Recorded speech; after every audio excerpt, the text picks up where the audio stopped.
Hey, everybody, it's me, Jane Bond, your host of Unpack Your Life. And today I have a really special guest here. I've been waiting for her. I actually was here yesterday and didn't realize it was today. We were so confused with everything that was going on here in New York. But Valerie Bowden is here with me today, and she has a great story and a great journey of how she decided to unpack her life and live authentically. Valerie, welcome to Unpack Your Life. Thank Tell the you so audience about much. yourself a little. I'm so happy to be here. I think people know that I live in Pittsburgh now, but my biggest story came from when I backpacked across Africa and lived in Ethiopia for 8 years. Wow. So I know we'll dive into that later, but that's probably Yeah. how most people know me. Okay. So let me ask you this. What was the importance of understanding that it was that time to say, I'm going to unpack my life and live authentically on my terms and no one else's? It was tough. So I did grad school and then I was working for a year, like my first 9 to 5 outside of college. And I was 25 and I just remember being so miserable and always looking forward to the weekend and like dreading Monday. And it just hit me like I am too young to be this miserable and in a desk job that's not fulfilling. So I had been to Ethiopia once right after college and decided like, you know what, I felt so good there. Like, let me just go back to the African continent. That's where I really wanted to visit and travel. Right. And people were very much against my trip. People were very scared about like the safety and the crime and if I'd be okay. So I didn't have a lot of support going into the trip, but it was the best thing that I've ever done and it shaped my life. And now those people who are against it are always like bragging about my story. So it's kind of funny how things change. And how old were you then? I mean, today younger people, I'm a little more mature. Today, young people are so much more fearless. And I think it's because they have access, and I'm not talking about, and I'm not sure if I have this right, Generation Z. I'm talking about even the millennials, are up and moving. And a lot of Americans don't do that. So that's like taking the bull by the horns and saying, you know what? I'm going to just unpack and go and see what's out there. That's huge. That's like a huge, fear biter. Like you bit fear in the face and said, I don't care what you guys say. I'm going to do this. What made you trust your gut to go and unpack that way? I think I just knew deep down I had to do it. Like there was just like this inner sense, like that's where I should go. And I think I've learned to trust that and just to follow where I really felt like I belonged. And the other thing people should know is it wasn't like I had a big plan. Like I'm going to go travel for 7 months and then live in Ethiopia for 8 years. I quit my job and decided to take a one-way trip to South Africa, thinking it would be a 6-week trip only. And Wow. then as I started traveling, I met other travelers. I realized it was a lot safer. I was having a great time. And so 6 weeks turned into 7 months. After my trip, I said, okay, I just moved to Ethiopia for 6 months. That 6 months turned into 8 years. So I think the important lesson for everyone is like, you don't have to know the big picture. Just like take that first step and then everything unfolds the way it's supposed to. Was there something that was very overwhelming in your life at the time that you said, I just got to get out of here. I got to do this. I don't know where I'm going to go. I have a thought process of wanting to go to Africa, but I just got to go. Where did that come from? I think I had gotten the travel bug. So I think people, if you have the travel bug, like once you go once and you have that really cool experience where you're outside the US for the first time and you realize how cool it is to explore. I had gotten the travel bug a couple years before. And then once you've done that, you can't really go back to life normally, like going out at night or doing just like the typical Midwest American thing isn't as fulfilling when you realize how big the world is. And so because I had that experience, it was a really big contrast between like I could live every day and love it, or I could be in a 9 to 5 where I'm not really enjoying myself and wanting just it to be Friday and Saturday all the time. Like that's not right. That's not how life is meant to be lived. No, that's existing. Mm-hmm. That led me to unpack my life because I felt like I was just existing. And all of a sudden, knowing that life was passing me by, especially with social media and everything, you're looking and you're seeing things going on and you're like, wait a minute, nothing's going on here. and you have all this pent up energy, and you're this person that keeps moving and have this drive, you're going to go down a deep dark hole and not be able to get yourself out of it. And basically that's kind of what happened to me. I couldn't recognize myself anymore. So, I said something has to give. Yeah. And the unfortunate part is there's not a lot of people that are as fortunate as we are to up and unpack, or even to have the thought process of it. And I'm talking men and women. I'm not going to leave my guys out, because I met quite a few guys who had to unpack and make some real major decisions. Because when you unpack your life, so to speak, and guys, I want you to all understand this, we're talking a whole life unpacking. It affects a lot of people in your life, in and around your life. And you have to be very cognizant of that. And I think that's where guilt and hurt and a lot of emotions come into play. So people are too afraid to unpack and make those decisions. It takes time. It took me a few years, trust me, along Yeah. with COVID. Yeah. Freaking COVID came and I couldn't do anything. But, it has made me realize what it means to live on my own terms and be happy. And everybody's like, "Oh my God, you look younger, you look happier, you're this." I'm like, let me go back and look at me myself. What the hell did I look like then? And that's the really interesting part for me, to hear people that know me say, "You look completely different."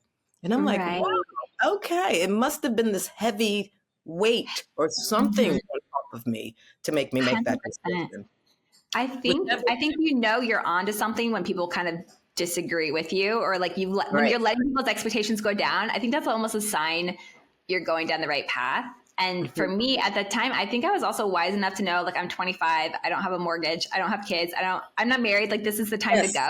go. But at the same time, I have some friends in Pittsburgh who are married, late 30s, and they did just take a year and traveled. Like they took a gap year as a married couple that are older before they had kids. And so it's like, it's actually never too late to do it. Like we think you have to do these big trips when you're younger, but you can do Right. it at any age, and it's amazing. Oh, absolutely. I think, Americans, I mean, I've traveled a great deal in my life. One of my jobs was, well, my only job was a flight attendant. So I traveled a great deal overseas and everything, and lived overseas, in a couple different places, not for a very long time, but enough to understand the culture and love it. And like you said, once you have that travel bug, you never release it. And especially if you get it when you're younger, and the education that comes behind that. And also me being in the industry I was in, I understood what service meant, and along with that comes servitude when you're out there in the public's eye, because that's what you carry with you. You said something really important here. You don't have to wait, but I think we as Americans aren't waiting as much as we used to, where we have to save up all this money and go on this big trip. And if we have a family, we're finding other ways to travel because we have social media and it's in our face. And you're like, wow, if she can do it, I can do it. That's not going to, and then you do hear some, things, you hear pros and cons about everything. But the travel part, you will always meet someone like yourself out there doing the same thing. And that's going to say, hey, why don't you like come with me and we'll do this? And you just have to be aware of your surroundings, and just have a little more edge to yourself about who you connect with. But I think Americans are traveling more, and especially younger people, they're seeing more. They want to connect with people from all over the world, and you have the opportunity to now. And you can make your own, assumptions and decisions on what you think. And one point you did make, also, is you get to have a different point of view on our political landscape here. Yeah, certainly. Like just being outside the U.S., it changed how I think politically, Right. even like spiritually, how you see the world, what you see, what's possible, what's not. Even just seeing like the good values that other cultures have that you can also pick up and incorporate into your own life. I mean, it's really Absolutely. powerful. I hope Mhm. everybody takes a year outside the U.S. at some point just to really gain that exposure, and you won't. And I don't think you'll ever especially, regret it. yeah, especially South Africa. I mean, you go there and you see the shanties and you see how people live. And I have to say, a lot of the places and I went to Mauritius, which is one of the most poor places in the world. I mean, even the animals looked poor. That's how weird it was. And we stayed at a brand new hotel and everything. So we were good, and we stayed inside. In Mauritius, that's a place where you do kind of don't venture out, but so much. because you're in the northern part. But, South Africa is a whole nother ball game. South Africa is fabulous. I mean, South Africa is cool. oh my God, it's so sophisticated, and the restaurants and the people. You'd be surprised, there's not people walking around with bones in their head and through their nose. And, there's not those guys there. They might have those pictures in their mind, because I'd be honest, I had them in my mind when I was a kid. Like, we're going all the way over there. They don't have this, they don't have that. Some of those people, not only in Africa, but, in Mauritius, where I had gone, which was really, really poverty stricken, they seem happier than ever. They seem so happy, Yeah. because they make do with what they have. And here it is, we as Americans, we have everything. We have everything. Mhm. There's nothing we don't want, we can't get. And like that, you Yeah. know. So Yeah. travel is a hell of an education for a lot of people, and especially Americans who, statistically and historically don't travel. But I think that shift has come along with the younger generation having access to social media. And I think it's 100%. wonderful. Yeah. It is a And wonderful thing. tell me about your lessons that you learned on the way. Yeah. I mean, so many lessons. I mean, in terms of just traveling the African continent as an American, we don't know a lot about it. So I learned how different each African country is, which you've seen as well. Each African country is totally different. And because I was backpacking, when I crossed that border, it was like immediately you could just see how different it was. So that was really cool. And you were backpacking. I was being prissy. I mean, I was, again, backpacking because I was out of grad school and had no money. So it was like, that's how you do it when you're like out of college. That's how you do it. I would be doing it with you at that point, right? But yeah, so I learned that. I also, again, as an American, you only hear like the bad things about the African continent. Right. So it was really cool to see how many cool things there are to do. Like just besides the safari, like there's amazing fun, like tourist activities. Like the countries are growing so fast, like lots of innovation, lots of entrepreneurs and startups. So that was cool. And then just in terms of like life lessons, it was very much about being present and going with whatever is in that moment and realizing like you don't have to have the whole picture. Like I didn't actually know how to travel from Cape Town to Cairo, but in every town I went to, somebody would tell me how to get to the next town. Yeah, like it was like, yeah, there's like no map or there's not as much information. Right. So it's like, okay, I just know I have to get to the next town. Yeah. It's like, man, they don't come with a manual. Yes, exactly. So you just like figure it out. And it's definitely like now that I do business, sometimes when I get stuck with like a contract or I just don't know how to deal with something, I'm like, I have traveled across Africa by myself. I have done all these crazy things. Like I can figure out this contract. And so it's like always been a good confidence boost that you really can do anything you want to do and you can figure it out. That's a great mindset shift because, along with that comes skill set. Yeah. Because you learn that as you grow with what's going on and you say, oh, wow, like you mentioned, the innovation, what's going on, these ideas all of a sudden are coming through your mind. One, because you're westernized and we do things really fast and our life is about capitalism. So we're always thinking, how can we do this? Not only how to make the money, but how to make it better also. Yeah, that's actually true. Out. When I was traveling, I'd be like, I would see a basket and I'd be like, oh, this could be sold at Target. Like, why aren't you selling to Target? Right. And you want to make them entrepreneurs right away. Yeah. I mean, because you do see so many cool people and then you're like, this would sell for a lot of money in New York, Oh, wow. Yeah, that's, and I read somewhere where you said, which I think is fantastic because you work with people in my industry, virtual assistants. I mean, how brilliant was that? Tell us a little bit about that, because when you unpack, it seems like other things, it's like all these bad, toxic things that make you feel bad release, and you have all this room for new shit to impact you and help you move forward. Right. Well, I had come from a background in social work and then spending time on the continent. Unfortunately, all those like charities and nonprofits that you think are doing amazing things, half of them aren't. Like it's very sad. And so as I was having tons of fun backpacking and then living in Ethiopia, it was very sad to see that these charities are not making the impact they want to. But business is. When you actually just do good business and you pay people good wages and they're not pity jobs, it's like legit real work. Mhm. That's amazing. And that's actually what ends poverty and is like more ethical and just like a better feeling, you know?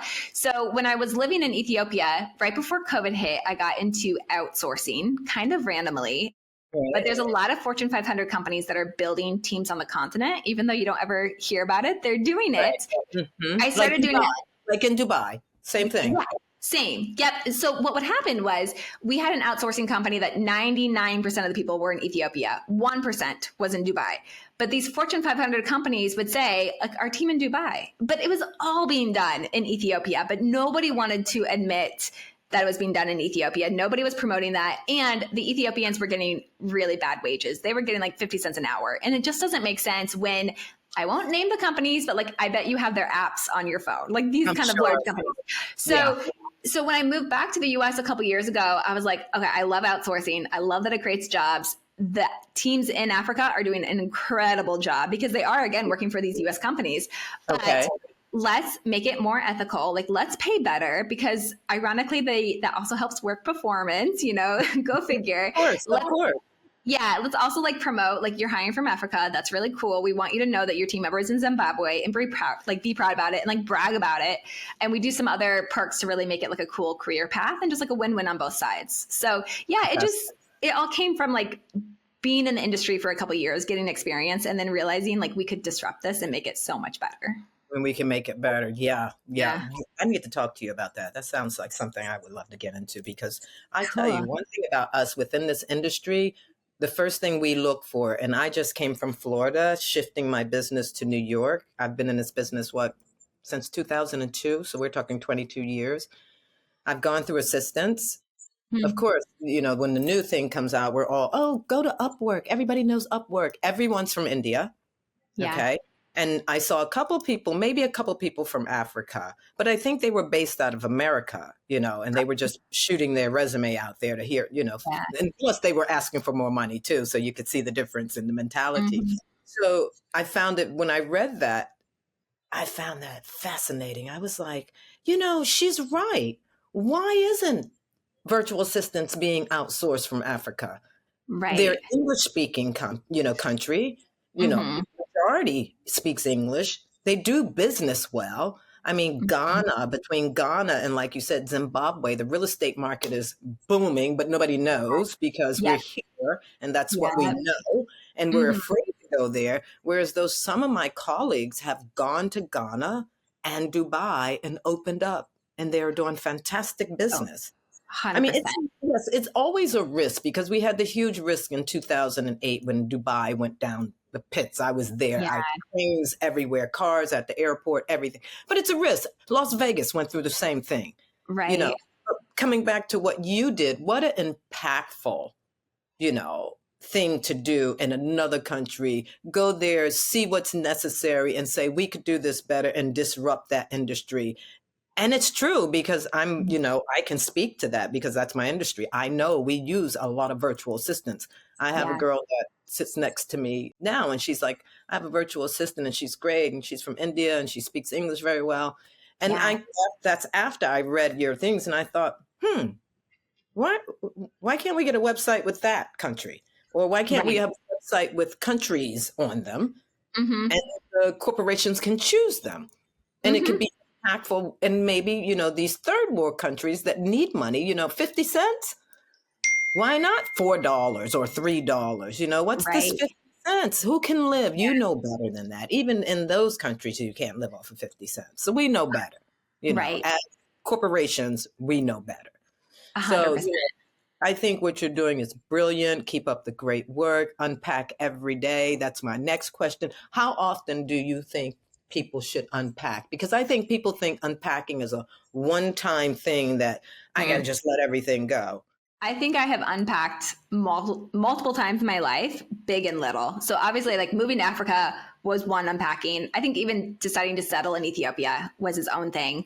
But then even now, I find myself always able to evolve and tweak. I was telling you before this, like I started taking Friday afternoons off, and it's Mhm. been life changing because I got to a point where I was like, I love what I do. I love my business, but there's something missing. And I realized I didn't even have to make a big change. I just took Friday afternoons off and I don't do anything for anybody else. Like I'm not with my kids, I'm not with my family, I'm not with my work. I literally like leave the house. I have 4 hours just for like, I call it like wellness Fridays.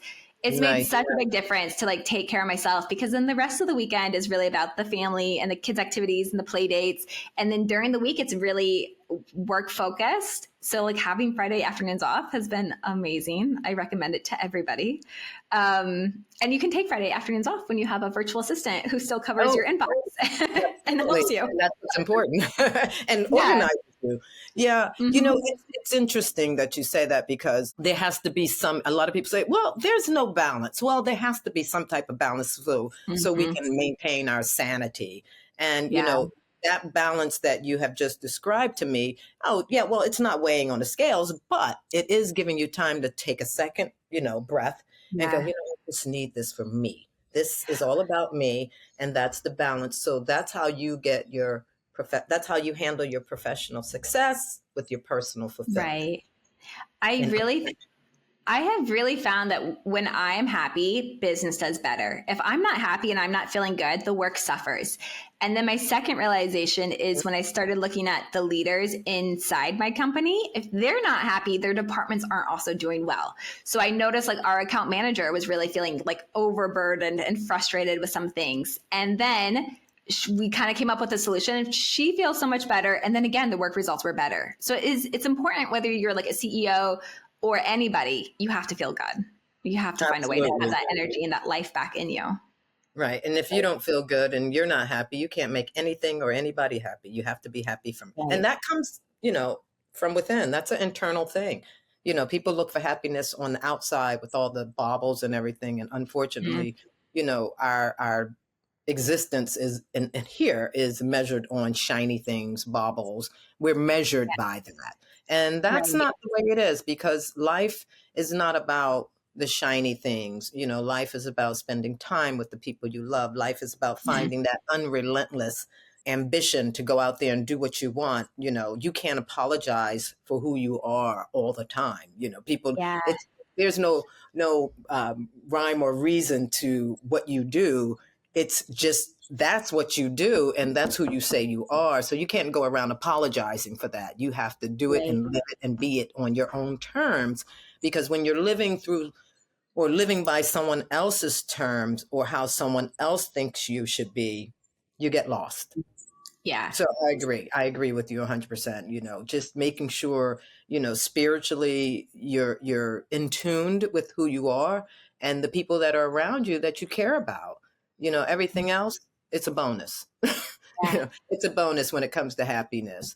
How important is it to you in reference to support, from family and business? How important that is to you?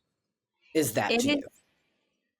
it's it's important. Like I find it important, but I also find like the more successful you are, sometimes I've found the need to find more support because when you start to be like the boss that everybody looks to, or you're like the mom where everybody looks to, it is like, wait, who is supporting me? Like I need that too. And in all transparency, Coach that's that something. needs the coach. Yes. Yeah. Yeah. It is. It's something that I realize like, oh, I actually need more of that too, because who do I ask my questions to when all Right. day I'm the one answering the questions? So it is something that I think I'm like actively trying to figure that out as well. Yeah. Just how do you find your own support system with people who can also challenge you and support you? Exactly. Because those people have to be not, I wouldn't say stronger, but they would have to be in tune to business and be able to kind of be a mentor too, because you need Mm-hmm. to ask somebody some questions or someone that's, business savvy, just Right. someone you can bounce things off. And having a strong Yeah. support system is so important in your circle, not with the people that you know, handle their business for or either create that path for. It's who has your back. You have Mm-hmm. everybody else's back. And that's when it becomes really overwhelming, I think. And you need that strong support system. It's like the guy said, show me your friends and I'll show you your future. Yes. Yeah. And I have like the other saying, like you are like the average of the 5 people around you. I I love have that. seen that to be really true as well. So I'm really lucky to have some really cool friends and family doing awesome things. But yeah, sometimes I think I would actively say like I'm looking for a mentor because I see that I need more support the Mhm. more our business grows. Wow. Yeah, yeah, it's so important. I know you said when you talked about mindset shifts and it being crucial in achieving success. Let's go through that. I love what you said. You have to choose your hard. And I thought that is so real. And the way you broke it down, it was in small pieces. You said you have to choose your hard. It's not like, well, you have to choose your hard. You go after this big thing that's out there. No, you can either go to the gym or stay fat. And it's true. Yeah, you Or out of that's shape, should I say. Yeah, I that's the other thing. It is like you do choose your hard, right? Like today I was at the gym by 5 a.m. I don't Oh, love I waking up love at it. 4:30, but I also don't like feeling like I'm not fit. And then after I did That that, I part. had like a PR in the gym. I felt really good. Mhm. Same thing, like I don't always love all the challenges that come with an entrepreneur, but I'd rather have that any day because I also get to choose the schedule. I get to like take Right. off midday and go see my 4-year-old's costume parade that they for some reason scheduled at 11 in the morning, but I was able to make it. So again, it's like you do choose your hard. One other like bigger example is when I started Cradle, I was 8 months pregnant. So I quit my job. I had a cushion job at the outsourcing company. Did that have something to do with having the baby, the name Cradle? Oh, okay. So that is because Africa is the cradle of humanity, and we Oh, are I very love much, that. yes. And so, birthplace of civilization, we really wanted to be the birthplace of hiring from Africa because nobody knows about it. So our goal is to make it known and to also make it good. Because I think there are some outsourcing destinations that might not have the best reputation. So we want to make sure that if we are making African countries known for outsourcing, that we're also there with like the systems and the processes to make it a good thing. But yeah, certainly I did, I think, quit my job before having a baby because I just couldn't imagine bringing my daughter in and not having like the time to be with her as much and really wanting to have a great life. And being a business owner kind of helps you do that. Yes. Entrepreneurship is wonderful, especially if you really take it on and you're committed, you're consistent, your follow up is crazy. And we know Mm-hmm. what it takes to be successful when it comes to being an entrepreneur. And hopefully you follow that, success Yeah. leaves clues. Hopefully you pick them up because not Right. everybody picks them up. I mean, and failure is not really failure. That's a lesson learned and you move on. You just pick yourself Mm-hmm. up by the bootstraps and you keep moving. That's the desire to win. So Yes. no one cares about failure. Failure is something, it's an experience. That's what failure is. And you Yeah. keep on going. If we look at it like that, we wouldn't worry about it too much. Oh, it's another experience I went through in life. Now I'm moving on. So I'm going Yeah. I did have a failed startup in Ethiopia before I did the to. outsourcing. Devastated. It was like my first failure in life. I was always a person like got good grades, achieved. So I took it hard. I was embarrassed. I was ashamed. I thought people would just be like thinking about me all the time and how I failed. And now I'm Mm, like, first of all, I'm so happy that failed because I love what I'm doing now. And again, I learned all the lessons I needed to learn to make Cradle super successful. So yeah, anybody out there who's had a failed startup, like that's just part of the course and you're like on your way and don't feel ashamed about it. Cause I feel like I lost like 2 years of my life just being very depressed and like embarrassed about it. And now I'm like, thank goodness that didn't work out because now I'm doing what I really love. And I know what I really love because I'm glad absolutely. that failed. Yeah, the failure thing can really take you down. Mm-hmm. It bothers you emotionally, especially I'm like you. If I fail at something, I'm like, okay, Yeah. I'm going to be down for a few weeks. I'm going to pick myself up. How I'm going to do this, I don't know, but okay, let's figure this out. And you know what bothers me with that? I think for people, when you're an entrepreneur, you're always trying different things because you're excited. And entrepreneurs are creatives also. Mm-hmm. So we're trying to create something that either exists, so that makes it much harder because we're competing, or we're trying to create something that doesn't exist. So now we have to sell it the right way You have to because, educate people. right, people don't know. Yeah. And it's all about the messaging today. Of course, with social Mm-hmm. media, we have to message and people are listening. And you'd be surprised how many people are listening because Yeah. they take their time to respond, which is unbelievable to me because I don't have Right. time to respond to anything most of the time. But you're absolutely right. Going after it and failing is the best way to learn. And Yeah. also, after you figure it out, you're like, okay, I can do this better. Or maybe that's not what I wanted to do anyway. Right. Yep. That's so true. That's how it was for me. Oh, that's great. I love that you have a vision, and I love what you're doing as far as Africa is concerned, and I would love to talk to you about that more on the off camera, because I think it's fantastic. And I do have a couple friends in Dubai and Africa, and you might Love be it. interested in meeting them. It'd be a nice Yeah. connection because they're Super doing real cool. estate out there. And I know Love it. those countries are developing as far as real estate is concerned with the sophistication of it and selling homes, because even I have an idea for it. I've been thinking, okay, how can I go over there and do Oh something yeah. and make an impact and leave some type of legacy somewhere, bring it back here also.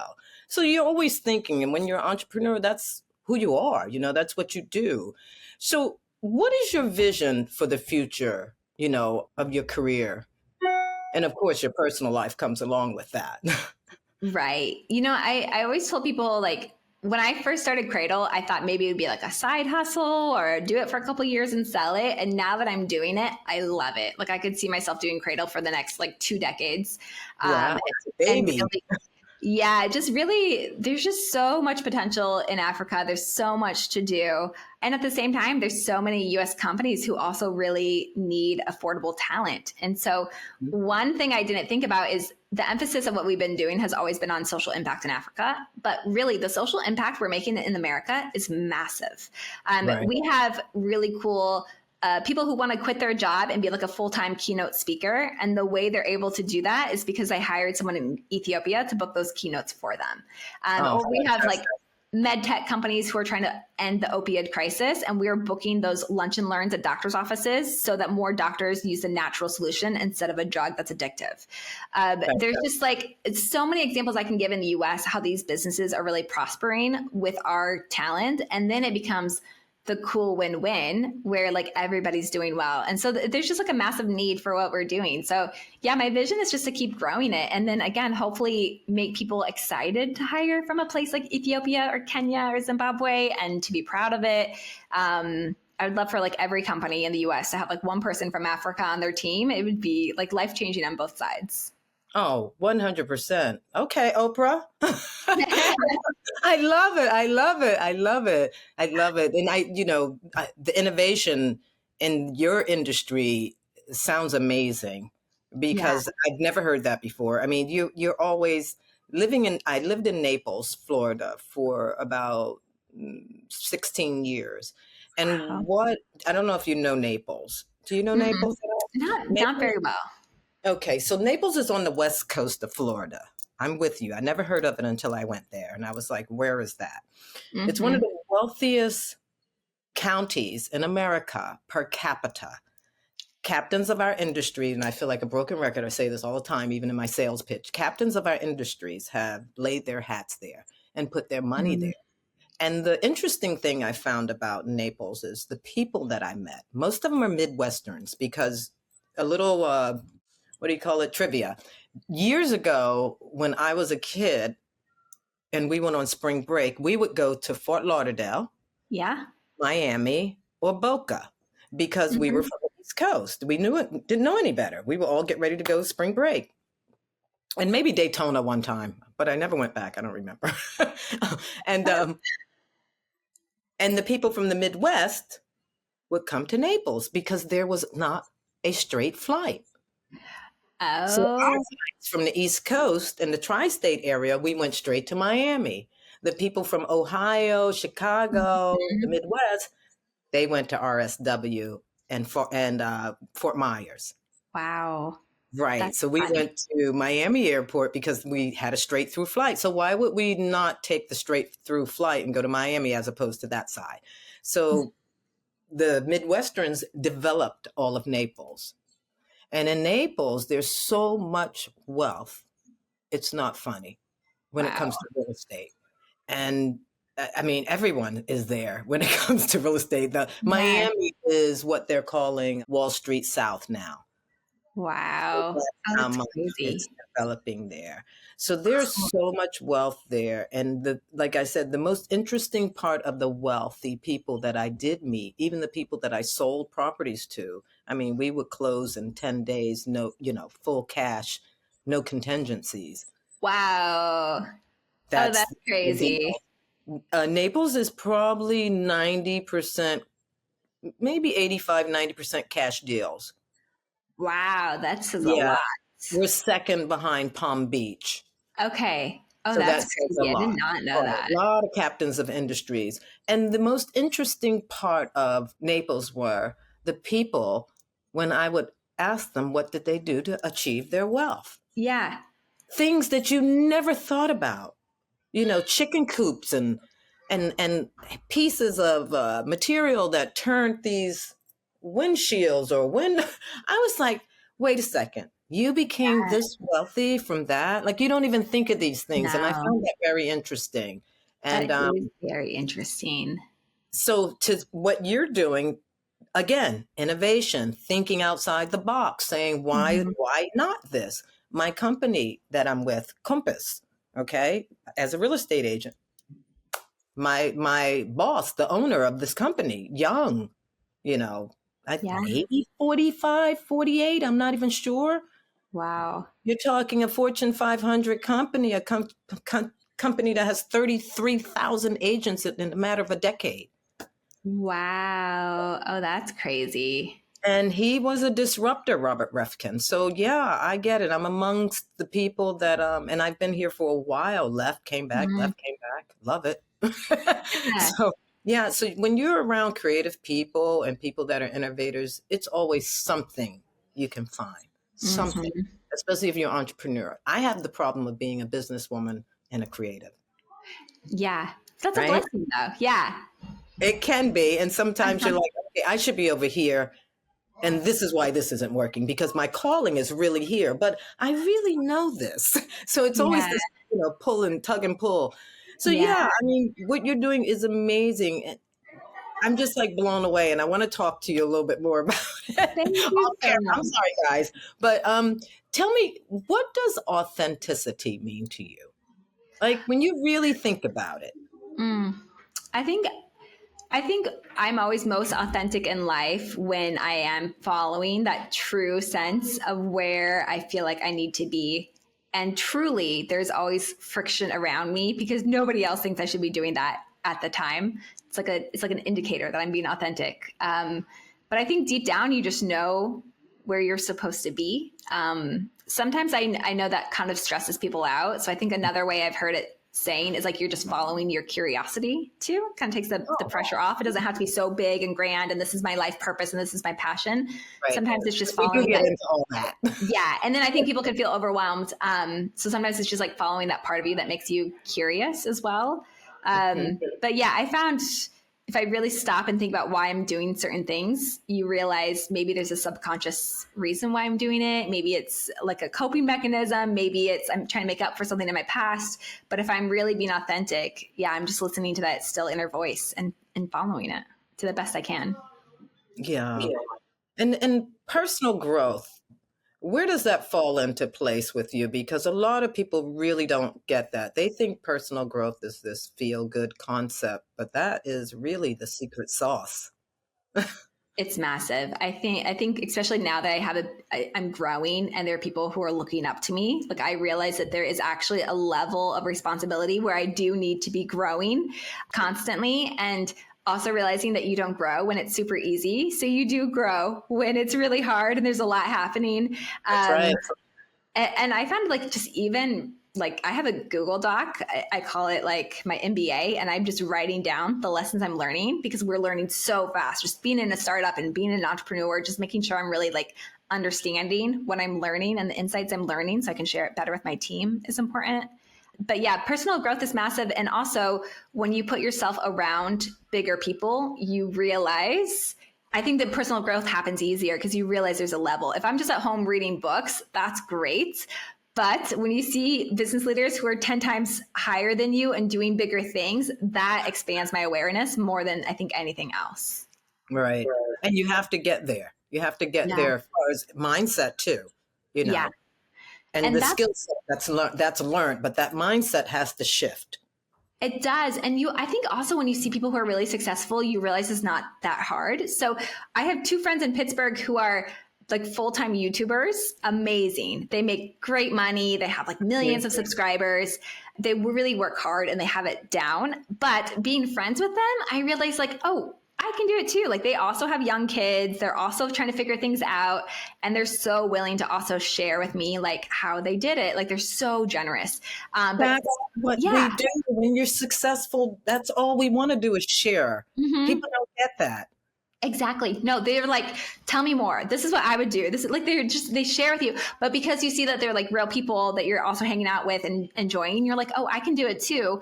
It took them years to do it. So you also, Right. again, like to your point, it The is commitment. consistency. Yeah. Mhm. Yeah.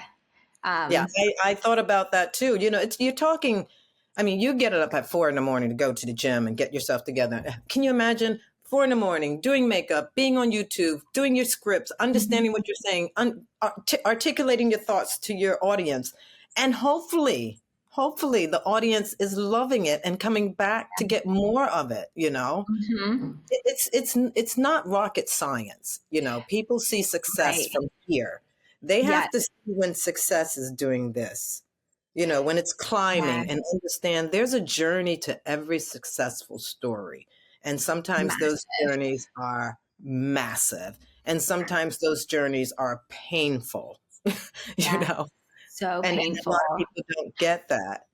You know, I what would think you you have to enjoy it too. I think that's like my secret oh, that if it takes years of success, but as long as you're enjoying the day to day, that's mhm. when you know you're actually on the track to being the most successful. Because there have been times when I'm like, I'm going to start this, I'm going to sell it for millions, but you hate the day to day. Never works out. But the times when you're just so engrossed in the day to day and you really are loving it, that's when Mhm. like that always creates a better end Oh, vision. definitely. And environment for the people that you're growing with. You know, everybody's like, oh my God, we're really doing this. This is really happening. You know, it Yeah. puts me in mind of that commercial when those guys, they had set up this business and then they went out and they came back and they turned on the computer and all of a sudden they were like, oh my God. And then they were like, how are we going to do this? And I thought, that is such the entrepreneur. It's happening and now we don't know what to do with it. What would you Mm-hmm. tell our audience, anyone that's in the position where they are so bogged down and can't figure out what to do? How would you tell someone to, like, listen, take a breath and unpack? Just do it, you know? I think it just starts with a really tiny step. Like, again, even if it is taking off 2 hours on a Friday, just to have some time for yourself, like to create that space. I don't think like the big things I've done in my life have really started with small steps. So I think for anybody who's feeling like overwhelmed, go back and just do something that you enjoy, even though it might have no real purpose behind it. I think that's actually how you clear the space and have that ability to really sense where you should go next. And then you just take the next step and you will never know the whole journey ever. So you can't plan it out. You really just have to like know the next step and take it Mhm. step by step. Yeah, I'm looking forward to reading this book. I think Mel Robbins just wrote. I think it's called Letting Go, I've where heard you about it. I haven't read it yeah, yet, but I you love just her. have to let shit go and keep Mm-hmm. moving, you know. And Yeah. I always say, you know, to people, keep your foot on the gas. Do not look back, babe. You know, Yeah. there's nothing in that rear view mirror. Just keep going forward because that's the journey that you want to go on. And, Yeah. you know, a lot of people don't take that kind of advice because of the fear factor, you know, Yeah. and you being as young as you were at the time to decide to go and do it and pregnant, you know, and making those decisions. I mean, you're bringing a baby into this world and you're deciding to change your life completely. You're quitting your job and you're starting a Yeah. business. I mean, those are huge decisions of unpacking. You're unpacking your life from a whole nother world of 9 to 5. You're Yeah. having a human being that you Mm-hmm. know have with you for the rest of your life, not till they're 21 or 25, you know? Yeah. So, with that being said, Miss Valerie, what would you tell your 15-year-old self? Oh man. I I would tell my 15-year-old self to be more authentic. I think when I was 15, I really did. What are the cool kids doing? Trying to keep up with like what I thought the cool girl was doing. And then looking back, those were always by far the worst choices. So just be weird, embrace it.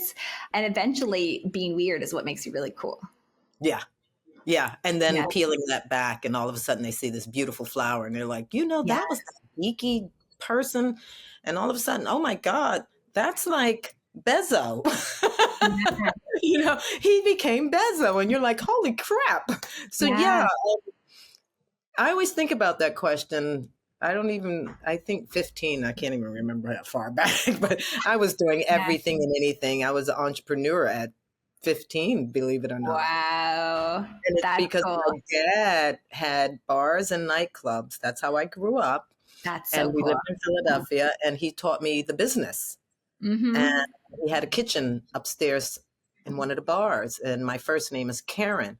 So I thought, let me, maybe I can go up there and sell food to the patrons, because when you drink, Yeah. people are hungry. And I called it Karen's Kitchen. And I'll never forget, I made like $500. And he told me that someone broke in the bar and stole all the food because he Oh didn't want no. he didn't want me to sell food to older men, because I was a young girl in the bar working, but I was Fair upstairs point. in the kitchen. But that's a dad for you. He's like, well, wait a minute, this is a bit much. She's like 15, you're developing. He Good was like, oh, dad. I'm gonna be doing that. Yeah. So that was my first stint at entrepreneurship, and I loved it because I made my Cool. own money. And I Yeah. was really excited about that. Yeah. So, Mm-hmm. life is interesting when you're a young buck, and you have people that can rear you in the right direction. I think you get a glimpse of your future, but you're not 100% sure, so you go in other directions. Because I know Mm-hmm. for me, in my industry, when I see somebody going left, I go right. If Yeah. whatever they're doing, I go in the opposite direction, because everybody's doing what they're doing. They're Yeah. just trying to change, But then again, my dad said there's nothing new under the sun. It's just a little tweak. That's also kind of true. I can kind of see that. Both are true. Yeah, you kind of want to do the opposite of what everybody else is doing because what makes you unique. But at the same Right. time, people are the same. Life is kind of the same. That's Where you kind of go, yeah, it's still the same. It's just yeah. who has what and who doesn't have what. And unfortunately, that's what we're measured by. I am Mm. so happy that you were on this show. Thank you. You were a breath of fresh air. Just listening to your story and seeing your smile, how you light up when you talk about Africa and the way you have impacted that country, and even just bringing it back home, and doing what you do here. I think it's a wonderful thing. I think we have a lot to look forward to from you, and that's really exciting. Thank Oh, you so guys, I'm so much. happy you got to meet Valerie. Hopefully, she'll come back and talk to us, when the new year hits. And we're going to stay in touch with you and find out more about your business. Definitely Perfect. me. Awesome. Love that. Definitely myself. Tell people where they can find you in your business. Sure. So our website is cradle.com. It's spelled a little funky. It is CRDLE.com. Or just connect with me on LinkedIn. I'm a LinkedIn junkie. I'm on there all day long. So Valerie Bowden on All right. LinkedIn. LinkedIn is the place to be for business. Oh, totally. I'll preach it all the time, but I hope more people are on LinkedIn. So connect with me there. And yeah, I look forward to meeting more people. Oh, absolutely. Thank you again for coming on my show. Hey, guys, Valerie Bowden and Unpack Your Life. And we'll talk to you guys again.